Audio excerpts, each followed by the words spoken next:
Hello guys, welcome back to our channel. ఈరోజు మీరు తమిళనాడులో చూసినట్టే మనమైతే అమ్మ తల్లి పండుగ అలియాస్ అమ్మవారి పండుగని కవర్ చేయబోతున్నాం. మనం అందరం ఇండస్ వ్యాలీ సివిలైజేషన్ చదువుకునే ఉంటాం, అదే సింధు నాగరికత కోసం.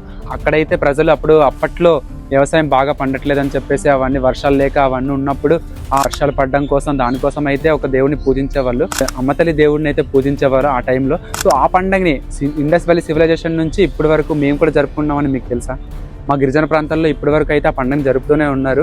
మా దగ్గర కూడా వ్యవసాయం బాగా పండాలని చెప్పేసి, వర్షాలు బాగా రావాలని చెప్పేసి, ఇంకా ఆర్థిక అభివృద్ధి చెందాలని చెప్పి, ఊర్లో అందరూ బాగా ఉండాలని చెప్పేసి ఈ పండుగను అయితే ఎవ్రీ ఇయర్ జరుపుతారు. మా గ్రామంలో అయితే 15 సంవత్సరాల తర్వాత చేస్తున్నారు. ప్రతి ఇయర్ చేసేవాళ్ళు, కానీ ఏ టైంలో తెలియదు, 15 సంవత్సరాల తర్వాత చేస్తున్నారు. వేరే గ్రామాల్లో అయితే ప్రతి ఇయర్ జరుపుతారు. ఇదే ఫస్ట్ టైం మేమైతే ఎక్స్పీరియన్స్ చేస్తున్నాం. సో మేము ఏటైతే ఎక్స్పీరియన్స్ చేస్తామో అది మీకు చూపిద్దామని చెప్పి వ్లాగ్ చేస్తున్నాము. So wait and watch. Hello guys, మనమైతే ఫస్ట్ లేట్ వచ్చామన్నమాట. పూజలన్నీ జరిగిపోయాయి. పూజలన్నీ జరిగిన తర్వాత మా ఊర్లో ఉన్న చిన్నారులను అయితే ఇలా రెడీ చేశారు ఊరేగింపు కోసం. చూస్తున్నారు కదా, ఆ బండిని అయితే ఇప్పుడు మా గ్రామంలో ఉన్న ప్రతి ఇంటికి తీసుకుని వెళ్తారనమాట. వెయిట్ చెప్పాను కదా, ఈ పండుగని మా ఊర్లో 15 సంవత్సరాల తర్వాత చేస్తున్నారని చెప్పేసి. సో ఈ పండుగ ఎందుకు జరుగుతుందో, ఎందుకు చేస్తున్నామో మీకు అది వివరించాలి కదా. ఫస్ట్ దాన్ని అయితే డిస్కస్ చేద్దామండి. ఆదివాసీ సంస్కృతి సంప్రదాయాలకు ప్రతీకంగా నిలిచే గ్రామదేవత తల్లి అమ్మ తల్లి పండుగను మా ఒక్క గ్రామంలోనే కాకుండా ఏజెన్సీ ప్రాంతాల్లో దాదాపు ప్రతి గ్రామాల్లోనూ ఈ పండుగను ప్రతి సంవత్సరం భక్తి శ్రద్ధలతో నిర్వహించడం ఆనవాయితీగా వస్తుంది. ఈ సందర్భంగా గ్రామానికి చెందిన మహిళలు, పురుషులు, యువకులు అందరూ పెద్ద సంఖ్యలో పాల్గొంటారు. ఇలా చేయడం వల్ల గ్రామంలో ప్రజలకు ఎటువంటి ఆపదలు, అనారోగ్యాలు, ఇబ్బందులు కలగకుండా ఉండాలని, గ్రామం సుభిక్షంగా ఉండాలని, ప్రజలు ఆరోగ్యాలతో సంతోషంగా జీవించాలని కోరుకుంటూ ప్రత్యేక పూజలు నిర్వహిస్తారు. పూజల అనంతరం ఊరేగింపు స్టార్ట్ చేసి గ్రామంలో ఉన్న ప్రతి ఇంటి దగ్గరికి వెళ్లి ఇంట్లో ఉన్న పాతబడిన చీపుర్లను, తొక్కులను, పాత వస్తువులను తీసుకుంటారు. ఇలా చేయటం వలన గ్రామదేవత అమ్మ తల్లి చల్లని దృష్టి గ్రామం పైన ఎల్లప్పుడూ ఉంటుందని మా పూర్వం నుంచి నమ్ముతారు. అంతేకాకుండా వ్యవసాయం బాగా పండాలని చెప్పి, పశు సంపద బాగుండాలని, ఆర్థిక అభివృద్ధి చెందాలని చెప్పి కోరుకుంటారు. ఈ ఆచారానికి ఆదివాసీ సమాజంలోని విశేష ప్రాధాన్యత ఉందని గ్రామ పెద్దలు తెలిపారు మాకైతే. ఇంకా మా గ్రామంలో 15 ఇయర్స్ తర్వాత ఈ పండుగ చేయడానికి ఒక కారణం ఉందండి. అప్పట్లో మా ఊర్లో అయితే చాలా మంది యువత చాలా ఎక్కువ మంది ఉండేవాళ్ళు అనమాట. కానీ ఏమైందో సడన్ గా ఒకరి తర్వాత ఒకరు చనిపోవడం జరుగుతూ వచ్చిందనమాట. సో వాటిని అరికట్టడం కోసం ఇప్పుడున్న యువత మళ్ళీ దాన్ని రిపీట్ చేయకూడదని చెప్పి పట్టి మరి ఈ ఫెస్టివల్ ని మళ్ళీ రీస్టార్ట్ చేయించారండి మా ఊర్లో. ఈ ఊరేగింపు ఇదంతా ఒక ఎత్తు అయితే, ఇక్కడ కష్టపడిన వాళ్ళదే అండి అసలైన కష్టం. ఎందుకంటే వీళ్ళే మధ్యాహ్నం ఇక్కడ వచ్చే వాళ్ళందరి కోసం అయితే ఫుడ్ని అయితే రెడీ చేస్తున్నారు. మొత్తానికి ఊరేగింపు అయితే పొలిమేర దగ్గరికి వచ్చింది. ఈ పండగ మెయిన్ అయితే పొలిమేర దగ్గరే జరుగుతుందండి.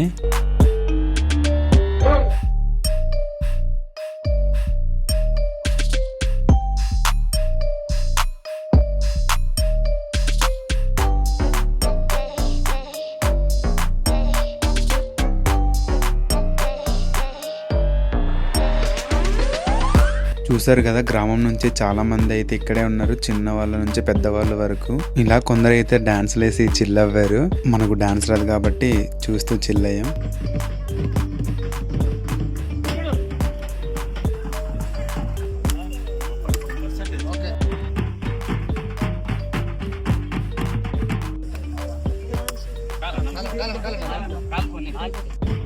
సో మొత్తానికి ఇక్కడైతే పూజా కార్యక్రమాన్ని ముగించుకొని ఇప్పుడైతే అందరు తినడానికి అయితే వెళ్ళిపోతున్నాం. ఈరోజు మా గ్రామంలో అందరూ కూడా చిన్నల పెద్దలు అందరూ కలిసి జరుపుకునే ఇంపార్టెంట్ పండుగ అమ్మతల్లి దోషం. ఈ అమ్మతల్లి దోషం అనేది గిరిజన ప్రాంతంలో విశిష్టత సంతరించుకుందనమాట. మేమందరం కలిసి మా గ్రామంలో చిన్న పెద్ద ఎవరికి కూడా జబ్బులు రాకుండా మా గ్రామాన్ని కాపాడే అమ్మవారిని తలుచుకుంటూ మేము చేస్తున్నటువంటి ఈ పండగ ఎవరికి కూడా ఏ సంవత్సరం కూడా మేము చేస్తూ ఉండాలి, కానీ 15 సంవత్సరాలు బట్టి మేము చేయట్లేదు. ఎందుకంటే మా గ్రామంలో సాటిస్ఫాక్షన్గా కొంతమంది సహకారం మాకు లేదు. అయితే మేము ఈరోజు ఎందుకు చేస్తున్నామంటే, రాను మా గ్రామంలో చావు లెక్క యువకులు ఎక్కువ చనిపోతున్నారు. అదే కాక జబ్బులు, జ్వరాలు చాలా ఎక్కువ అవుతుంది. దీనికోసమని మేము గ్రామ పెద్దలందరూ కూర్చొని మాట్లాడుకొని మనమందరూ కూడా మన గ్రామం కోసము మనము ఏదో చేయాలని అమ్మవారి పండుగ చేయాలి, గ్రామ ప్రజలు ఆరోగ్యాలు కాపాడుకోవాలనే ఉద్దేశంతో మేము ఈ పండగ చేస్తున్నాము. ఈరోజు చేస్తున్న ఈ పండగకి మా గ్రామంలో ప్రజలందరూ కూడా కొద్ది గొప్ప చందాలు వేసుకుని మేము ఈరోజు చేసాము. అయితే ఈరోజు చేస్తున్న పండగకి ఈ విశిష్టత ఏంటంటే, గ్రామంలో ఉన్నటువంటి పొలిమేరలో చేస్తున్న ఈ పండగ గ్రామం నుంచి మా సతకం పట్టు వద్ద మొదలై ప్రతి ఇంటింటికి వెళ్తూ ఆ ఇంటి దగ్గర వెళ్ళేటప్పటికల్లా అమ్మవారి ఘటాలతో పాటు అమ్మవారు ఆ యొక్క చల్లని దీవెనలతో పాటు ఆ ఇంటికి 2 అక్షింతలు చల్లుతూ వాళ్ళ దగ్గర ఉన్నటువంటి ఆ మూలను ఊరుస్తున్నటువంటి ఆ దరిద్రాన్ని, అంటే చీపులతో పాటు దరిద్రాన్ని తీసుకొచ్చి మాకు ఆ తట్టల్లో మేము తీసుకెళ్తున్నటువంటి ఆ బండిలో వేస్తూ దాన్ని ప్రతి గ్రామంలో ఉన్నటువంటి ప్రతి వీధిని ఊరేగిస్తూ మేము తీసుకెళ్తున్నాము. దీని ద్వారా మాకు గ్రామంలో ఈ పండుగ ఎంతో సఖ్యతో ఐక్యమత్యంతో కూడుకున్నటువంటిది ఈ పండుగ. ఈ పండుగ ద్వారా మేము గ్రామంలో అందరూ కూడా ఆరోగ్యంగా ఉంటామని మేము అనుకుంటున్నాము.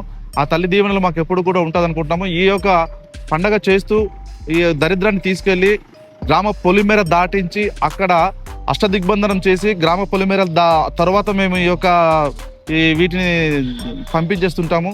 దాని తర్వాత సహపంక్తి భోజనాలు ఏర్పాటు చేసుకుని గ్రామ పొలిమేర దాటించి ఆ యొక్క మేక బలి ఇస్తాము, కోడి బలి ఇచ్చే వాటిని తీసుకుని వచ్చి మేము ఒక దగ్గర వండుకొని అందరు కూడా భోజించేసి వెళ్తుంటాము. దీంట్లో గ్రామస్తులు ఆనందంగా గడుపుకునే చేస్తున్నట్టు ఈ పండగ ఏజెన్సీ ప్రాంతంలో అన్ని గ్రామాల్లో కూడా అందరు కూడా భక్తి శ్రద్ధలతో చేస్తూనే ఉంటారు. ప్రతి సంవత్సరం చేస్తున్న ఈ పండగ అన్ని పండగలకు కన్నా మాకు విశిష్టమైనటువంటి పండగ. ఈ పండగ కోసం మేము అందరు కూడా ఆ రోజు పనులు ఉన్నా సరే, ఎన్ని పనులున్నా కూడా దాన్ని వెనకంజ వేసేసి మేము ఈ పండగకే అధిక ప్రాధాన్యత ఇస్తాము. ఈ పండగ ద్వారా మా గిరిజనలో ఉన్నటువంటి సాంస్కృతిక నిలువుటద్దం పట్టేటువంటి ఈ పండగని మేము ఇలాగే జరుపుకోవాలి. దీనికి చిన్నలు, పెద్దలు, ఆడవారు, ముసలివారు అందరూ కూడా వచ్చి ఈ ఫంక్షన్ ద్వారా ఈ యొక్క సహపంక్తి భోజనాల ద్వారా సంతృప్తిగా భోజనం చేసి ఇంటికి వెళ్తారు. దీనికోసమని మేము చేస్తున్నటువంటి పండుగలను మా యొక్క గ్రామస్తులందరూ సహకారము ఉంది కాబట్టి ఇలాగే ప్రతి సంవత్సరం ఇలాగా జరుపుకోవాలని మేము కోరుకుంటున్నాం.